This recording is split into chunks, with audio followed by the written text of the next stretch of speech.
शेतकऱ्यांचा सातबारा उतारा कोरा करा, शेतकऱ्यांना कर्जमुक्ती द्या, स्वामीनाथन आयोगाच्या शिफारशी लागू करा या आणि इतर मागण्या घेऊन खासदार राजू शेट्टी पनवेलमध्ये दाखल झाले।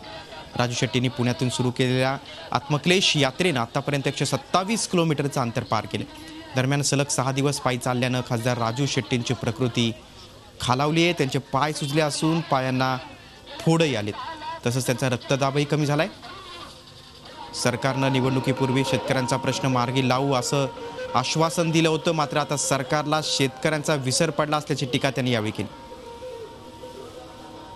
हा आमचा आत्मक्लेश आहे, कुठेतरी प्रायश्चित्ती घेण्याचा प्रकार आहे आणि प्रायश्चित्ती घेऊन झाल्यानंतर आम्ही विचार करू, स्वच्छ मनाने विचार करू आणि ज्यांनी शेतकऱ्यांच्या भावनेशी खेळ केला, ज्यांनी शेतकऱ्यांच्या विश्वासाला तडा दिला, ज्यांनी शेतकऱ्यांच्याबद्दल असंवेदनशील वक्तव्य केली, त्यांच्या विरोधात लढायला पुन्हा उभा राहू।